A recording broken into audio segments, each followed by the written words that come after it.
My name is Maxine Holloway, and I am 62 years old. Never thought my life would come to this moment standing on a dusty country road, watching my own son drive away, after saying those words, "This is where you get off. The house and business are mine now."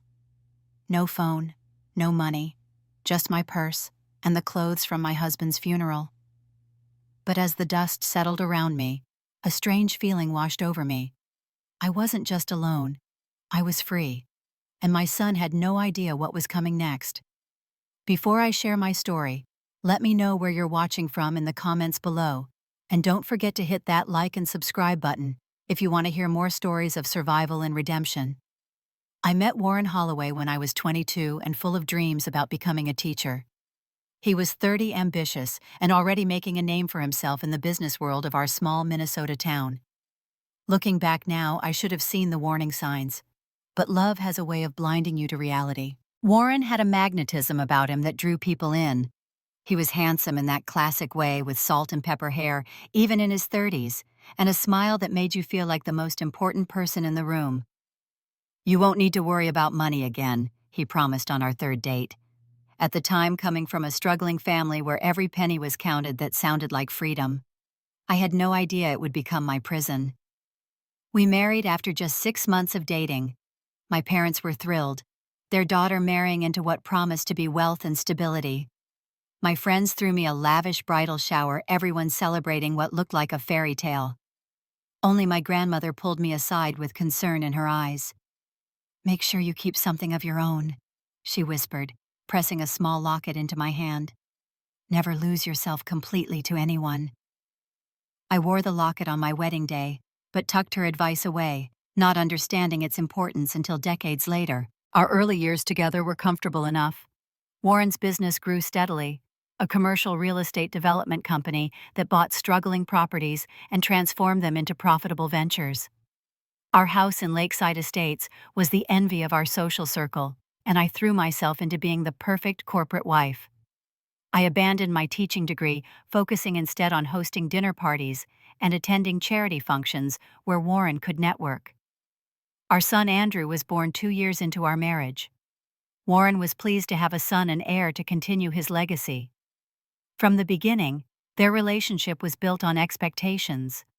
Warren didn't cuddle or play with Andrew. Instead, he spoke to our baby about business and legacy, as if programming him from birth. "One day, all this will be yours," he would tell Andrew, waving his hand around our home. "But you'll have to earn it, son. Nothing comes free in this world." By our 10th anniversary, the pattern of our marriage was firmly established. Warren controlled everything: the money, our social calendar, even what I wore to events. I had an allowance rather than access to our accounts. Any purchase over $100 required his approval. He called it responsible financial management. Now I recognize it as financial abuse.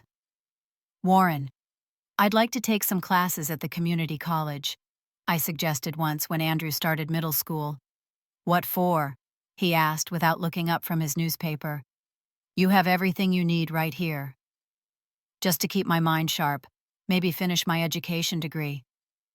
He lowered his paper, fixing me with that look I'd come to dread, part amusement, part contempt.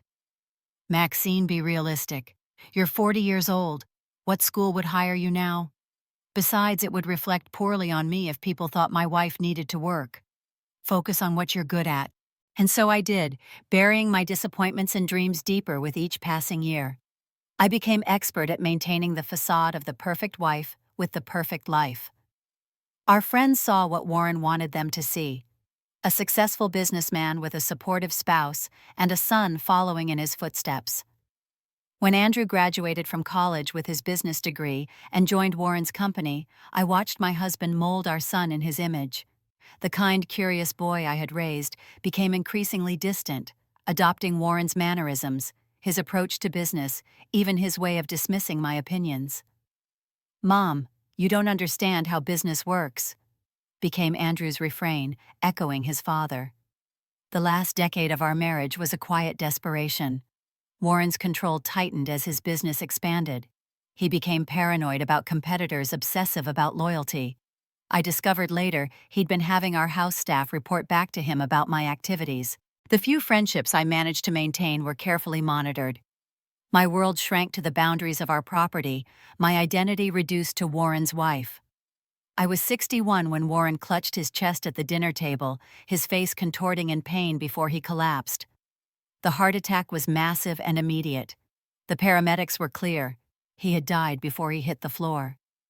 40 years of marriage ended in an instant, and as I watched them take his body away, a terrible thought crossed my mind. I felt relieved. That relief would be short-lived. I had no idea what Warren had set in motion long before his death, or how completely he had planned for my erasure from his carefully constructed empire.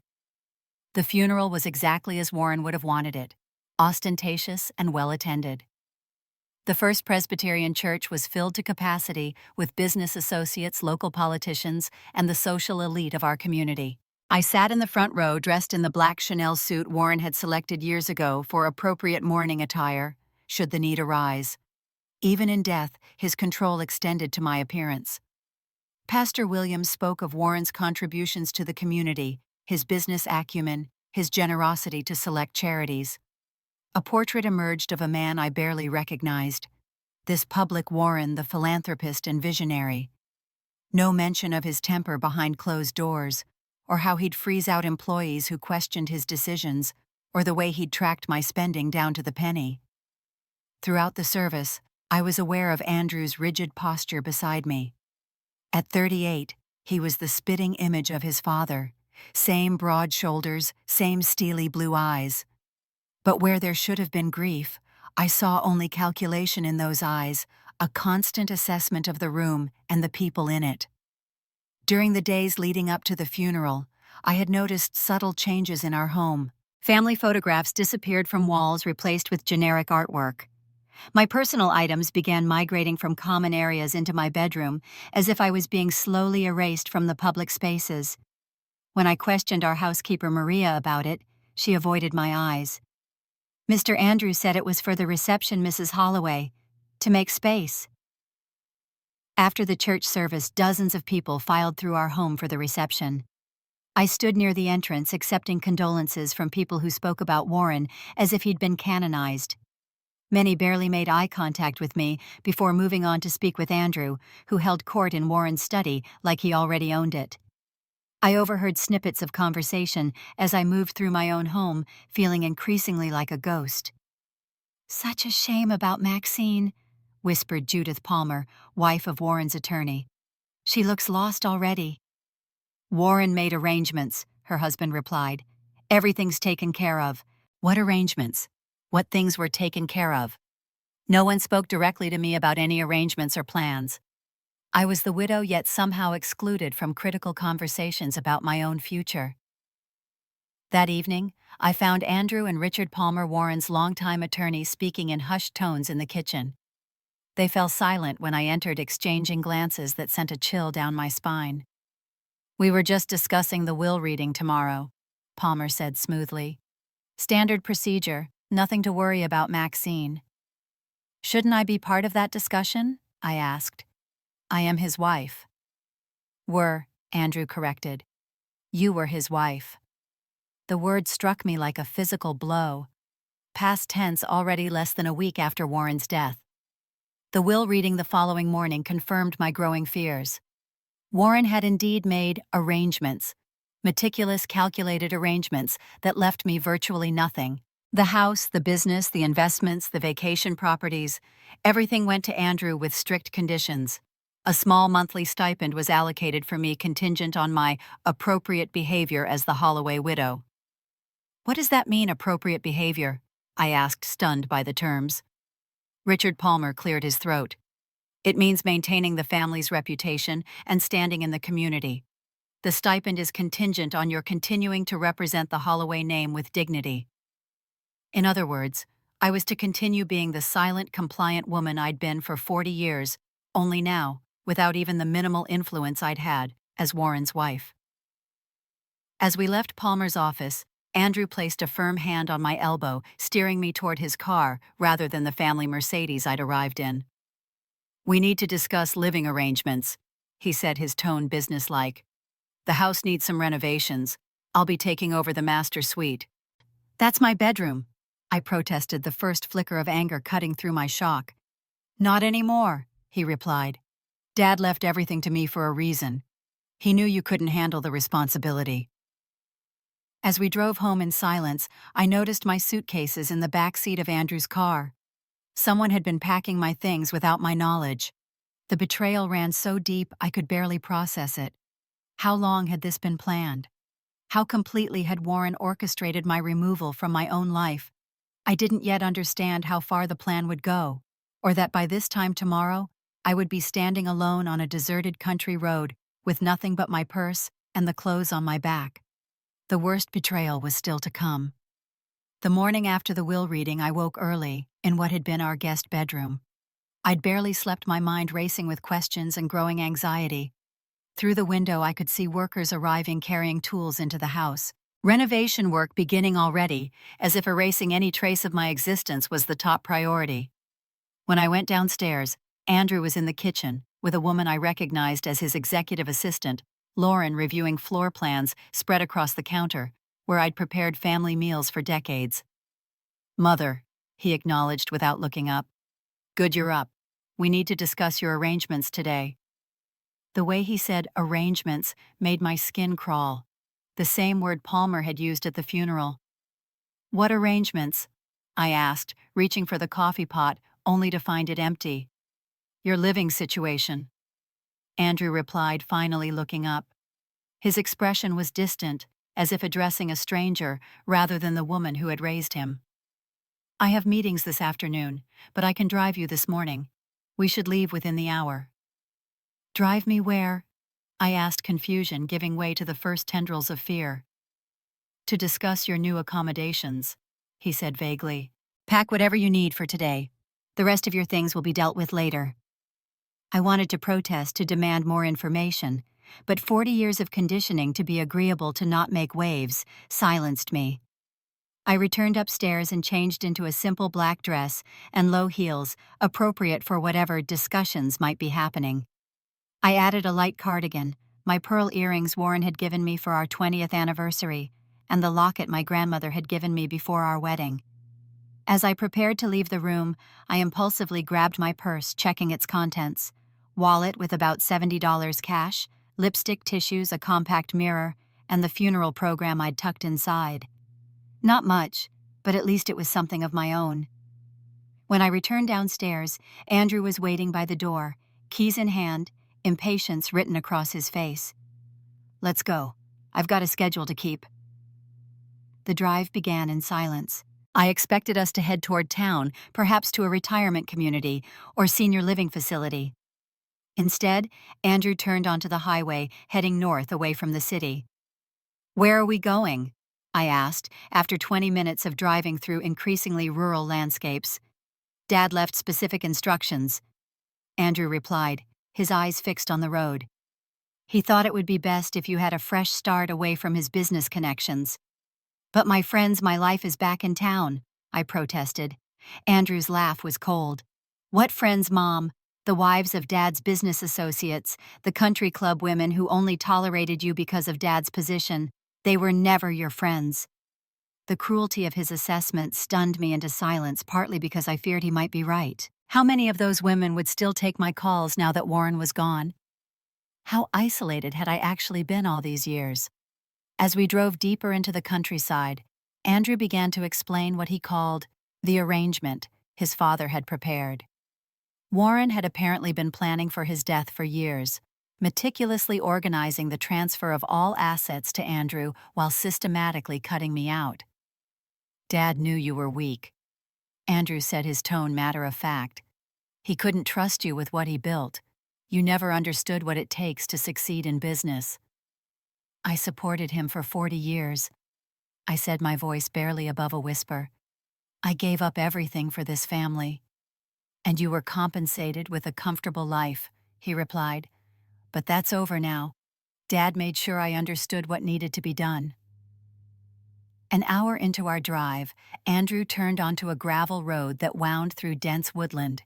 The car bounced over ruts and potholes, taking us further from the highway from civilization. My anxiety mounted with each mile.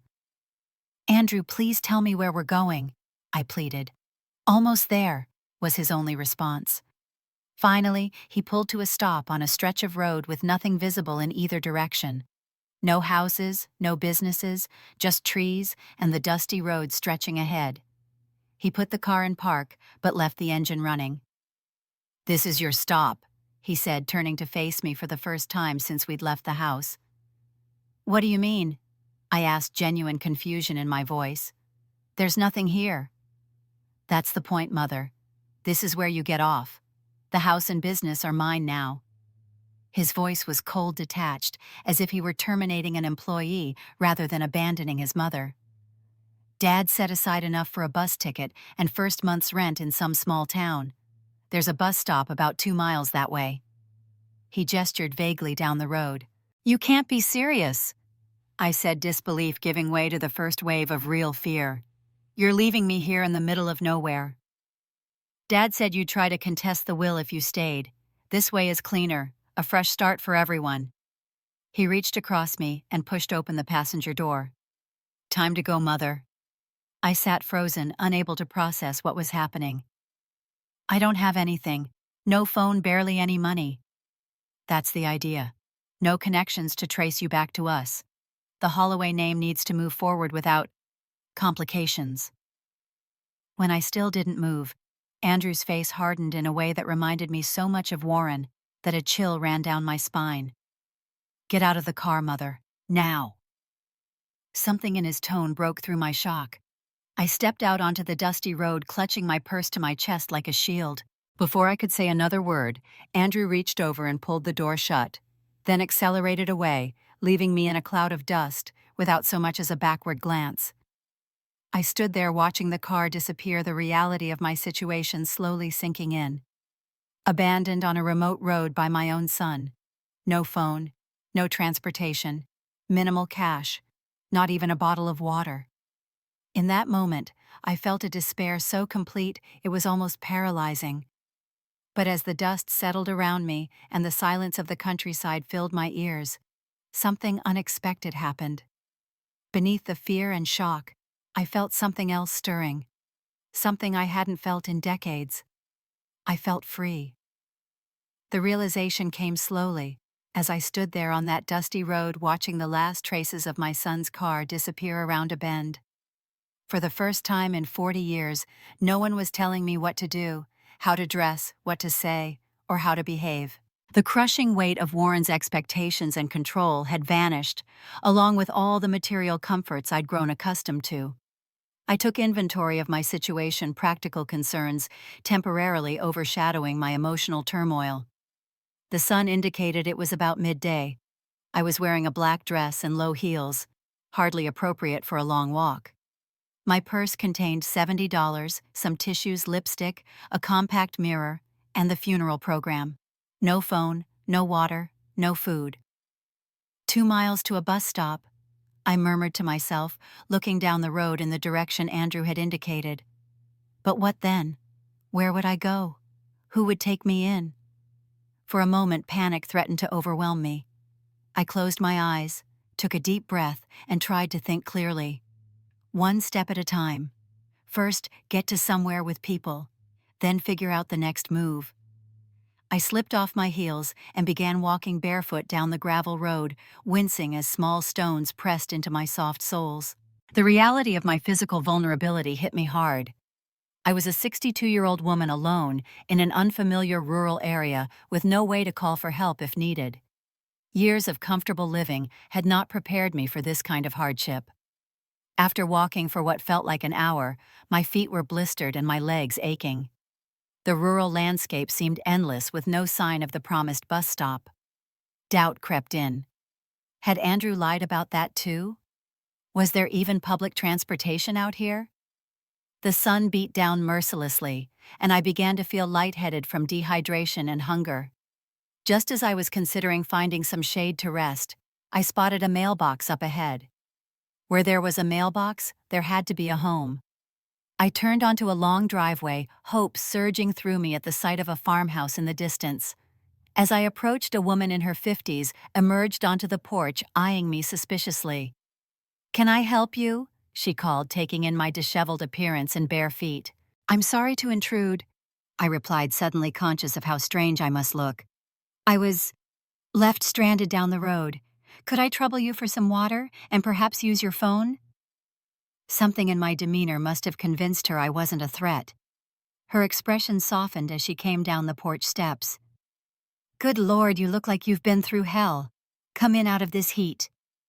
The woman introduced herself as Susan Fletcher as she led me into a simple, comfortable kitchen and poured me a blessed glass of cold water. I drank gratefully, fighting back tears at this small kindness from a stranger. Now who left you out there, and why? Susan asked, directly placing a sandwich in front of me. I hesitated, shame washing over me. How could I admit my own son had abandoned me like unwanted baggage? But something about Susan's straightforward manner invited honesty. My son, I said simply. After my husband's funeral yesterday. Susan's eyebrows rose, but she didn't press for details immediately. Instead, she offered practical assistance: bandages for my blistered feet, a pair of her old sneakers that roughly fit me, and use of her phone. But when I picked up the receiver, I realized I had no one to call. My friends had been Warren's friends, our social circle constructed entirely around his business and status. My parents were long deceased, and I had no siblings. Decades of Warren's systematic isolation had left me without a single person I could turn to in crisis. I replaced the receiver, embarrassment burning my cheeks. I'm sorry, I just realized I don't actually have anyone to contact right now.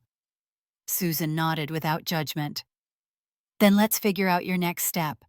There is a bus that comes through town, but not until tomorrow morning. You're welcome to stay here tonight if you need to. Her kindness nearly broke me. Why would you help a stranger like this? Susan's expression clouded. Let's just say I recognize the look of a woman who's been cast aside. My ex-husband did something similar, though not quite as dramatic. Traded me in for a younger model after 30 years and made sure I got as little as possible in the divorce. She shrugged. Women like us need to stick together. That simple solidarity was a lifeline. As we talked through the afternoon, I shared more of my story.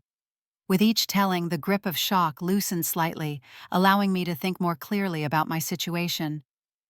Do you have anywhere you could go? Susan asked as evening approached. Any place that holds good memories away from your husband's influence? The question triggered a long-forgotten memory: a small cabin on Lake Winding Waters, about 30 miles north. Warren had purchased it early in our marriage as a potential vacation property, but quickly lost interest when it proved too rustic and isolated for his taste. We'd visited only a handful of times before he decided to invest in more prestigious vacation homes. To my knowledge, he'd never sold it, probably forgetting it existed among his many properties. There might be a place, I said slowly. An old cabin my husband bought years ago. I doubt anyone would look for me there. Do you know how to get there? I nodded. Though it had been nearly 30 years since our last visit, I remembered the route. The cabin had been simple but charming, with a view of the lake that had brought me rare moments of peace. Tomorrow, I'll drive you to the bus station, Susan offered, and loan you some proper clothes. Can't have you traveling in funeral wear. That night, sleeping in Susan's spare room, I fingered the locket my grandmother had given me all those years ago. I'd never opened it since Warren had dismissed it as sentimental trash early in our marriage. Now curious, I pried it open to find not a photograph as expected, but a small key taped inside with a tiny slip of paper bearing a number. I stared at it in confusion, wondering what lock this key might fit, and why my grandmother had hidden it in my locket. Another mystery, in a life that suddenly seemed full of them. As I drifted off to sleep, one thought kept circling in my mind: for the first time in decades, tomorrow's decisions would be entirely my own. The thought was both terrifying and exhilarating. With Susan's help, I caught the morning bus heading north toward Lake Winding Waters. She'd outfitted me with jeans, a t-shirt, a light jacket, and sensible walking shoes, a far cry from the designer wardrobes Warren had insisted upon. She'd also pressed $200 into my hand, despite my protests. Pay it forward someday, she said simply, before driving away. The journey to the lake took most of the day, with multiple transfers and long waits at rural bus stops. By late afternoon, I found myself at a small general store, about 3 miles from where I remembered the cabin being located. The elderly shopkeeper looked up from his newspaper when I entered, studying me with curious eyes. "Afternoon, ma'am. Don't get many visitors this time of year." "I'm trying to reach the old Holloway cabin on Lake Winding Waters," I explained. "Is there a taxi service around here?" The man's eyebrows rose slightly. "Holloway. That old place has been sitting empty for years." He peered at me more closely. "You're not Maxine Holloway, are you?" Surprised at hearing my name, I nodded cautiously. "Well, I'll be. You probably don't remember me, but you and your husband bought fishing supplies here about 30 years back. Jim Kessler." He extended a weathered hand. "You were real nice to my daughter. She was just a little thing then, working the register for the first time, making all sorts of mistakes." I had a vague recollection of a nervous young girl counting change 3 times while Warren impatiently checked his watch. I'd complimented her carefulness, trying to ease the tension Warren's impatience had created. "Is there a way I could get to the cabin today?" I asked. "I don't mind walking if you could point me in the right direction." Jim studied me, clearly curious about why a well-dressed woman from the city would arrive alone without a car, asking about an abandoned cabin. But something in my expression must have discouraged questions. "My nephew can drive you," he offered. "He does odd jobs around here. Cabin's probably in rough shape, though. Nobody's been maintaining it." An hour later, Jim's nephew dropped me at the overgrown path leading to the cabin.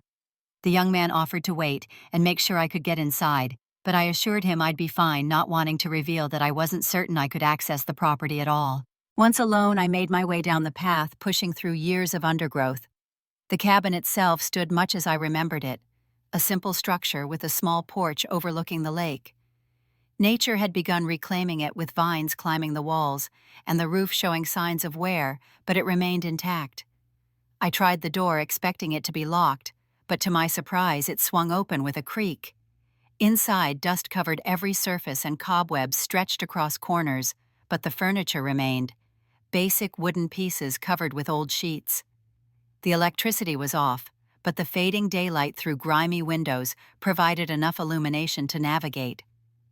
In the kitchen, I found an old kerosene lamp and matches, providing better light as dusk approached. The cabin had a simple layout: a main room with a kitchenette, a small bedroom, and a basic bathroom.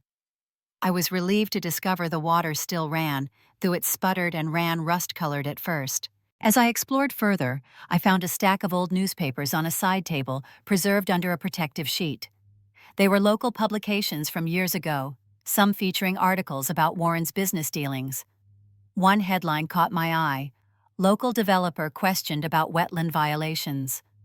The article detailed accusations that Warren's company had illegally filled protected wetlands for a commercial development. The case had apparently been settled quietly, with no charges filed. I remembered Warren being unusually tense during that period, making mysterious phone calls and having closed-door meetings with Richard Palmer.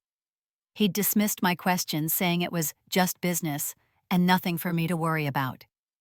Another article referenced community protests against one of Warren's developments that would have displaced a historic black neighborhood. Again, the situation had somehow resolved in Warren's favor, despite significant opposition. As night fell, I wrapped myself in musty blankets found in a trunk, my mind racing with questions. How many of Warren's business dealings had crossed ethical or legal lines?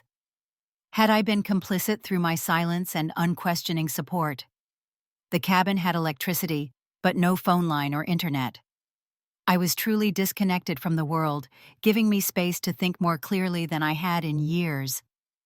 The next morning, I ventured into town for supplies, using some of Susan's money to purchase basic necessities: food, cleaning supplies, candles, and a pay-as-you-go cell phone with limited minutes for emergencies. The general store owner recognized me from the previous day and threw in some extra items: coffee, homemade bread, and fresh eggs from his own chickens. "Folks around here help each other out," he said simply. Back at the cabin, I spent the day cleaning opening windows to air out decades of mustiness and making the space minimally habitable. The physical work was therapeutic, giving me purpose while I processed my situation. By evening, exhausted but satisfied with my progress, I sat on the porch watching the sunset over the lake. The key in my grandmother's locket remained a mystery. It was too small for a house or car, more the size for a lockbox or safe deposit box. The number written on the slip of paper, 847, meant nothing to me. Another piece of the puzzle I couldn't yet solve. Over the next few days, I established a simple routine at the cabin. Each morning I walked into town, gradually becoming a familiar face at the general store and small diner.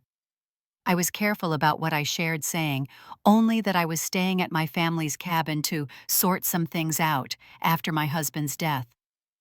The locals were respectful of my privacy while offering small kindnesses, information about which days fresh produce arrived, warnings about approaching storms, recommendations for reliable handymen. A week after my arrival, I was having coffee at the diner when I noticed a regional newspaper left by another patron. The business section featured an article about Holloway developments, with a photo of Andrew standing in front of the company headquarters. The headline read, "Holloway heir takes control after father's death, announces expansion." The article painted Andrew as the natural successor to Warren's business empire, mentioning his innovative vision and commitment to continuing his father's legacy. There was a brief reference to Warren's widow, me, described as living quietly in retirement. No mention of abandonment on a rural road or being written out of the family narrative. Reading about my own erasure was surreal. According to the public story, I was a dutiful widow, gracefully stepping aside as the next generation took control. The article mentioned Andrew's strategic restructuring of several company holdings and a major new development project starting immediately, the Heritage Hills project. The name triggered a memory. Heritage Hills had been the subject of heated discussions between Warren and Andrew in the months before Warren's death. I recalled overhearing Warren saying the timing wasn't right, that certain issues needed to be resolved first. Andrew had argued that delays were costing them money, that competitors might move in. That evening, I returned to the cabin with a new determination. I needed to understand what had really been happening in Warren's business, what Andrew might be rushing to implement, and how it connected to my abrupt removal from the picture. If Warren and Andrew had been willing to abandon me so completely, what other lines were they willing to cross? I began systematically searching the cabin, looking for any documents Warren might have stored there during our brief visits years ago. In a neglected desk drawer beneath layers of old maps and fishing permits, I found a sealed envelope labeled "Contingency Plans." Inside was a key to a safe deposit box at Minnesota First Bank, not the bank Warren normally used for business. And then it clicked. The key in my grandmother's locket. It wasn't just a sentimental gift. It was a protection she had tried to provide me. But what did it open? And what did the number 847 signify? With these questions burning in my mind, I made a decision. It was time to return to the city and uncover the truth. Not as Warren's shadow or Andrew's discarded mother, but as Maxine Holloway, a woman with nothing left to lose and everything to reclaim. 2 weeks after being abandoned on that remote road, I boarded a bus back to the city with a clear plan forming in my mind. The time at the cabin had been transformative. Away from Warren's controlling influence and the suffocating expectations of our social circle, I'd begun to rediscover parts of myself long suppressed: my intelligence, my resourcefulness, my quiet determination. I'd also gained perspective on the dynamics that had shaped my marriage and motherhood. Warren hadn't just controlled me, he'd systematically isolated me to ensure my complete dependence. And he'd trained Andrew from childhood to view me as decorative rather than essential, a supporting character in the Holloway men's story, rather than a person with my own value. During the bus ride, I considered my limited assets. I had approximately $300 remaining from Susan's loan. I wore borrowed clothes and carried only a small bag with necessities. My legal identification was intact. I'd kept my driver's license and social security card in my wallet when Andrew abandoned me. The safe deposit box key from the cabin and the mysterious key from my grandmother's locket might lead to important information, but I wouldn't know until I could access them. My first priority upon reaching the city was to connect with someone who might help me without alerting Andrew to my return. After careful consideration, I thought of Margaret Winters, a bank teller I'd known for 20 years, at First Citizens Bank, where Warren and I had maintained personal accounts separate from his business banking. Margaret had always been kind, asking about my garden or sharing photos of her grandchildren while processing my transactions. She was one of the few people who had related to me as a person rather than an extension of Warren. The bus arrived late afternoon. Using some of my precious funds, I took a taxi directly to First Citizens Bank, hoping to arrive before closing. Margaret was at her window, her familiar gray bob and reading glasses instantly recognizable. Her eyes widened when she saw me approach. "Mrs. Holloway, we heard about Mr. Holloway's passing. My condolences." Her eyes took in my casual clothes and simple bag confusion evident on her face. "Thank you, Margaret. I wonder if we could speak privately for a moment." She hesitated only briefly before nodding. "Of course. Let me take my break now." In a small employee break room, I made a calculated decision to be honest. "I need your help. Margaret and I need your discretion." I explained my situation briefly. The Will Andrews betrayal, my abandonment. Margaret's expression shifted from shock to outrage as I spoke.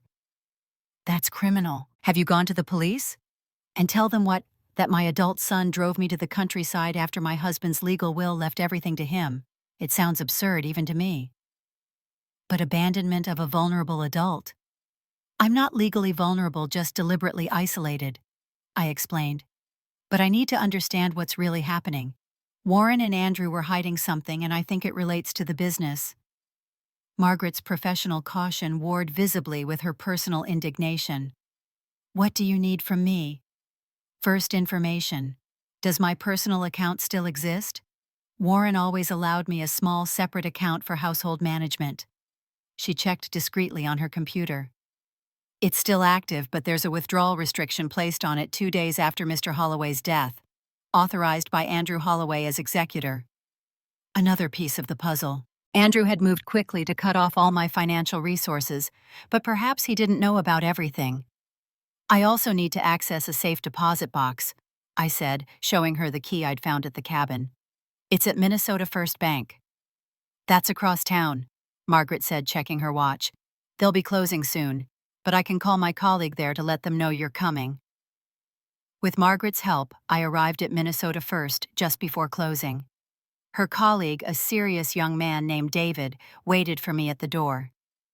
"Mrs. Holloway," Margaret explained, "you need urgent access to your box. I can assist you." The safe deposit box was registered under Warren's name alone, but as his widow, I was permitted access with the key and proper identification. David led me to a private viewing room where I could examine the contents. Inside the box were several folders labeled with project names, a USB drive, and a sealed envelope with my name written in Warren's precise handwriting.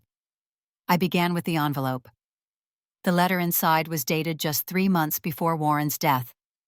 "Maxine, if you're reading this, circumstances have forced you to seek out information I've kept from you. I've built my empire on compromises you wouldn't understand, necessary actions in a competitive business. Andrew understands this necessity. You never would. The Heritage Hills project will secure the Holloway legacy, but certain obstacles must be managed carefully. I've instructed Andrew on handling these matters should anything happen to me. He knows what's at stake and what must be done. This box contains insurance, proof of transactions and arrangements that protected our interests. Use it only if absolutely necessary, as its contents could destroy everything I've built." Warren. Cold and calculating to the end, with no words of affection or regret. Just a warning that his business dealings wouldn't withstand scrutiny, and that Andrew was continuing whatever questionable practices Warren had established. The project folders contained documents relating to various Holloway developments, including Heritage Hills. Scanning them quickly, I found evidence of what appeared to be systematic bribery of city officials, fraudulent environmental impact statements, and shell companies used to hide ownership of properties. The Heritage Hills file was particularly damning. It showed plans to develop land that contained significant indigenous archaeological sites, with documentation of payoffs to officials to avoid proper surveys and permits. The USB drive would need to be viewed on a computer, something I didn't currently have access to. I carefully repacked everything into my bag, thanking David for his assistance. Leaving the bank, I faced my next challenge: finding somewhere to stay. Hotels required credit cards I no longer had access to. Most of my friends would immediately alert Andrew to my presence in the city. I needed someone disconnected from Warren's circles, but whom I could trust. I remembered Janet Cooper, my former yoga instructor. Warren had dismissed her as a hippie influence and pressured me to stop attending her classes 5 years ago.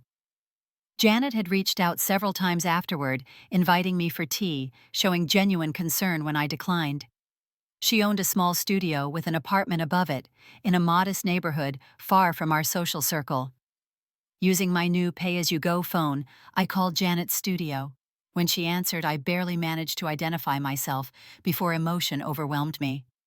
"Maxine, are you all right?" Janet's voice was warm with concern. "Not really. I know it's been years, but I need help, and I don't have many people to turn to." Without hesitation, Janet offered her spare room. "Come now, I'll put the kettle on." Janet's simple apartment above her yoga studio became my safe haven for the next few days. She asked few questions, offering support without judgment. Her computer allowed me to view the contents of the USB drive, which contained years of financial records documenting a pattern of fraud, tax evasion, and environmental violations by Holloway Developments. Most disturbing were emails between Warren and Andrew discussing the Maxine situation in the event of Warren's death. They had planned my removal months in advance, with Andrew suggesting the remote abandonment strategy as cleaner than a nursing home where she might make friends who would help her. My own son had coldly plotted to erase me from existence, seeing me as a potential threat to their business operations. The betrayal cut deeper than I thought possible, but it also crystallized my resolve. This wasn't just about survival now, it was about justice. The final piece of the puzzle fell into place when Janet helped me research the number from my grandmother's locket, 847. It wasn't a number at all, but a box number at Central City Bank, an institution I'd never used. My grandmother, with remarkable foresight, had secured me an escape hatch decades ago. The next morning I visited Central City Bank, using the tiny key from my locket to open box 847. Inside was a bank book for an account in my name that my grandmother had established before my wedding, with instructions that I never tell Warren about it. She had deposited her modest savings, which had grown with interest over 40 years, to nearly $80,000. There was also a deed to a small house in her name that had been left to me upon her death, a property Warren knew nothing about because I'd never told him about the inheritance, fearing he would sell it. With financial resources Warren and Andrew couldn't touch and documentation of their illegal activities, I finally had leverage. I was no longer the abandoned widow. I was a woman with the power to protect herself and hold others accountable. It was time to confront Andrew and reclaim my dignity, not through revenge, but through justice and truth. The woman who had been left in the dust on that country road was gone. In her place stood someone stronger, wiser, and unafraid of what came next. 1 month after Andrew abandoned me, I stood across the street from the Holloway Developments headquarters, watching employees enter the gleaming glass building that had been the center of Warren's universe. From my vantage point at a small cafe, I could see Andrew arriving in Warren's black Mercedes, parking in the space marked CEO. He walked with Warren's confident stride, nodding curtly to staff as he entered. Thanks to Janet's continued support and the resources from my grandmother's foresight, I had transformed my appearance and circumstances. Gone were the borrowed clothes and desperate uncertainty. I wore a tailored navy suit purchased with my own money, my hair freshly styled in a modern cut that framed my face differently than the conservative style Warren had preferred. Small changes that together created a woman Andrew might not immediately recognize. For weeks I had been methodically building my position. The documents from Warren's safe deposit box and the USB drive contained enough evidence to implicate both Warren and Andrew in multiple financial and environmental crimes. A careful review of Heritage Hills project files revealed they had knowingly built on contaminated land in a previous development, covering up soil testing results that showed dangerous levels of industrial chemicals. The current Heritage Hills project involves similar deception about land that contained protected Native American burial grounds. I had consulted discreetly with an attorney specializing in corporate fraud, Catherine Rivera, who had confirmed the seriousness of the evidence.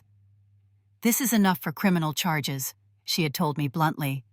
"But proving your abandonment would be more difficult without witnesses or evidence. Courts generally favor written documentation over verbal claims." "I don't want revenge," I had explained. "I want justice and enough security to build a new life." With Catherine's guidance, I had developed a strategy that didn't rely on courts or public exposure, at least not immediately.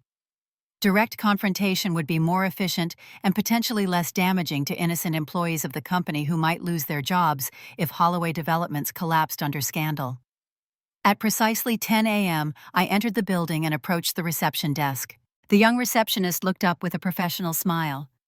"Good morning. How may I help you?" "I'd like to see Andrew Holloway, please. It's a personal matter." I presented the business card Catherine had helped me create, simply stating, "Maxine Holloway, independent consultant." "Do you have an appointment?" "No, but I believe he'll want to see me. Please tell him his mother is here." The receptionist's smile faltered as confusion crossed her face. She'd clearly been told a different story about the Holloway widow. "There must be some mistake. Mr. Holloway's mother is living quietly in retirement," I finished for her. "That's what the press release said, isn't it? Please just tell him I'm here." Flustered, she picked up the phone and spoke quietly into it. I caught fragments. "Says she's your mother," and "seems very certain." After a moment, she hung up and forced her smile back into place. "His assistant will be down to meet you." Minutes later, Lauren Andrews' executive assistant, whom I remembered from the morning of my abandonment, emerged from the elevator. Her confident stride faltered when she recognized me, shock registering briefly before her professional mask returned. "Mrs. Holloway, this is unexpected." "I imagine it is, Lauren. I believe Andrew will want to speak with me privately. Shall we?" I gestured toward the elevator. Lauren hesitated, clearly weighing her options, before nodding stiffly. The elevator ride to the executive floor was silent tension radiating from Lauren as she covertly studied my transformed appearance. When the doors opened, she led me not to Andrew's office, but to a small conference room. "Please wait here. I'll inform Mr. Holloway of your arrival." I took a seat at the head of the table, placing my leather portfolio containing key documents in front of me. 10 minutes passed before the door opened again. Andrew entered alone, his face a controlled mask that didn't quite hide his shock and displeasure. "Mother, this is a surprise." His tone was ice cold. "I thought you'd be settled somewhere, rural by now." "Did you? I found the accommodations you selected lacking in basic amenities, like human decency." Andrew closed the door and remained standing, maintaining what he perceived as a position of power. "What do you want money because any harassment or threats will be dealt with legally?" "Harassment." I raised an eyebrow. An interesting choice of words from a man who abandoned his mother on a deserted road after her husband's funeral. "What would the board of directors think about that, I wonder?" "They'd think you were a desperate old woman making up stories," he replied. "No one would believe you over me. Dad made sure of that." "Perhaps. But would they also disbelieve these?" I opened my portfolio and slid across several documents. Copies of emails between Warren and city officials regarding payoffs for permit approvals, falsified environmental reports, and tax documents showing clear fraud. Andrew's face paled as he recognized the documents. "Where did you get those?" "Your father was meticulous about keeping insurance policies, just not the kind that benefit anyone but himself." Anger replaced shock as Andrew realized the implications. "What is this blackmail going to destroy Dad's legacy and the company out of spite?" I shook my head. "Not blackmail, Andrew. Negotiation. I have no interest in destroying the company or seeing you in prison, though that's where these documents could send you. I just want what's rightfully mine and the freedom to live the rest of my life in peace." "What exactly are you proposing?" His voice had taken on the calculating tone I recognized from Warren's business discussions. I laid out my terms clearly: a fair financial settlement, reflecting my contributions to the family, over 40 years legal ownership of the lake cabin health insurance coverage, and a public acknowledgement of my role as Warren's widow. In exchange, I would not take the evidence of wrongdoing to authorities. And if I refuse? Andrew challenged, though the slight tremor in his hands betrayed his anxiety. Then copies of these documents go to the FBI, the EPA, the State Attorney General, and the business press. I imagine Heritage Hills would be particularly interesting to them, given the indigenous burial grounds issue. The company wouldn't survive the scandal, and you'd likely face federal charges. Andrew paced the room, his mind visibly racing through options. You're bluffing. You wouldn't destroy everything Dad built. Warren destroyed our family the moment he decided I was disposable. You destroyed any remaining loyalty when you left me on that road. I kept my voice steady. I don't want to take this route, Andrew. Despite everything, you're still my son. But I will protect myself now. That's something I should have learned to do decades ago. For the first time, Andrew looked at me, really looked at me, with something other than dismissal. Perhaps he was seeing the woman beneath the role of Warren's wife for the first time. I need time to consider this, he finally said. You have 24 hours. I'll meet you tomorrow at Catherine Rivera's office. I handed him her business card. She's an attorney who specializes in corporate fraud cases. She's holding complete copies of everything I have. As I stood to leave, Andrew spoke again, his voice holding a note of genuine curiosity. How did you do it? How did you survive and come back like this when Dad made sure you had nothing? I paused at the door. Warren controlled everything I had, but he couldn't control who I am. That's something I've only recently discovered myself.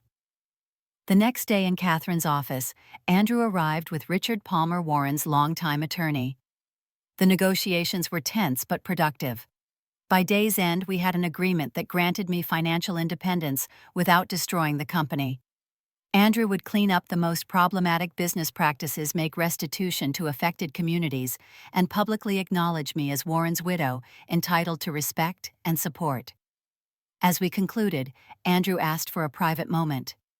When we were alone, he spoke without meeting my eyes. I want you to know, it wasn't personal, he said. Dad convinced me you were a liability to the company's future. He said you'd become emotionally unstable after his death. And you believed that without question, I observed. Despite knowing me your entire life. I believed in Dad's vision. I still do. He finally looked up. But I was wrong about the method. For what it's worth, I'm sorry. His apology was limited, focused on the method rather than the betrayal itself. But it was a beginning, an acknowledgement of my humanity that Warren had never managed in 40 years of marriage. We both have a lot to process about who Warren really was, I said. Maybe someday we can have an honest conversation about that. As we parted ways, I felt no triumph or vindication, only a quiet certainty that I had finally taken control of my own story.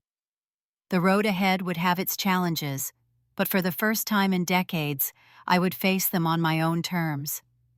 6 months after that day on the dusty road, I sat on the porch of my renovated lake cabin, watching autumn leaves drift onto the water's surface. The cabin had been transformed from a neglected retreat to a comfortable home with modern amenities that respected its rustic charm. Solar panels provided reliable electricity, and satellite internet kept me connected to the world while allowing me the peace of my chosen isolation. The settlement from Andrew had been fair, providing financial security without the controlling strings Warren would have attached. I'd used some of the funds to establish a foundation supporting women leaving controlling relationships, inspired by Susan Fletcher's kindness when I was at my most vulnerable. The foundation offered emergency assistance, temporary housing, and career retraining, practical support for women rebuilding their lives. My relationship with Andrew remained complicated. Our monthly phone calls were stilted at first, gradually evolving into cautious exchanges about our separate lives. He had indeed reformed many of Holloway Development's business practices, though I suspected this was motivated more by self-preservation than moral awakening. Still, progress was progress, regardless of motivation. The most profound changes had been internal. After decades of defining myself through Warren's expectations, I was discovering my authentic self. I'd enrolled in classes at the community college near the lake, finally pursuing the education degree I'd abandoned for marriage. At 62, I was the oldest student in most classes, but my life experience brought perspective my younger classmates valued. 3 days a week, I volunteered at the local literacy center, helping adults learn to read or improve their English skills. The work fulfilled my old teaching dreams in unexpected ways. My students were immigrants, formerly incarcerated individuals, rebuilding their lives, and older adults who'd never had educational opportunities. Their determination inspired me daily. Janet from the yoga studio had become a true friend, visiting the cabin monthly for weekend retreats, where we hiked practiced yoga on the dock and talked honestly about the challenges of reinvention in our 60s. Through her, I developed a small circle of friends who knew my story and appreciated my resilience rather than pitying my past. As the sun began to set over the lake, I reflected on the strange journey that had brought me here.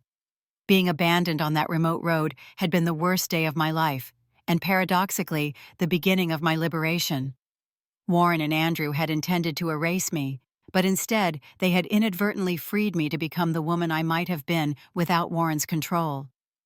The painful truth I'd come to accept was that I had been complicit in my own captivity. Each time I'd chosen silence over speaking up, compliance over resistance, I'd reinforced the walls of my gilded cage. Warren's control had been explicit, but my acceptance of it had been my choice. Recognizing this was not self-blame, but empowerment, acknowledgement that I had always possessed agency, even when I failed to use it. This understanding had transformed my approach to my new life. I made conscious choices daily, weighing options based on my own values rather than external expectations. Simple decisions like what to eat, what to wear, how to arrange my home, all became exercises in reclaiming my identity. The most profound lesson had been about forgiveness, not of Warren or Andrew, but of myself. Forgiving my younger self for choices made from limited perspective, forgiving the woman who had stayed silent to keep peace, forgiving decades of small surrenders that had culminated in near erasure. My phone chimed with a text message from Margaret Winters, the bank teller, who had helped me that first day back in the city. She had retired recently and was considering volunteering at the literacy center. We had developed an unexpected friendship, meeting monthly for lunch and lively discussions about books, politics, and the joys of reinvention in our 60s. Life had not turned out as I'd expected when I married Warren at 22. The path had been harder, the losses profound. But standing on the other side of abandonment, I found myself grateful for this unexpected third act. A life authentically mine, shaped by my own choices rather than someone else's expectations. That evening, as I prepared for my literacy tutoring session the next day, I opened my grandmother's locket, now empty of its hidden key, but filled with new meaning. She had tried to give me protection I hadn't understood I needed. Now her foresight had become my foundation. "Thank you, Grandma," I whispered to the empty room. "I finally understand what you meant about keeping something of my own." The journey from that dusty road to this peaceful evening had been one of rediscovery rather than reinvention. The strong, independent woman I'd become had always existed beneath the compliant wife Warren had demanded. She had merely been waiting for the chance to emerge. For anyone watching this who finds themselves lost in someone else's expectations or trapped in a life that feels like it belongs to someone else, know this: it's never too late to reclaim your story. The road may be difficult, but freedom waits on the other side of fear. I'd love to hear about your own journey of rediscovery in the comments below. Please like this video if it resonated with you, subscribe for more stories of resilience and transformation, and share it with someone who might need to hear that second chances can arrive in unexpected ways. Thank you for listening, and remember, your story isn't over until you decide it is.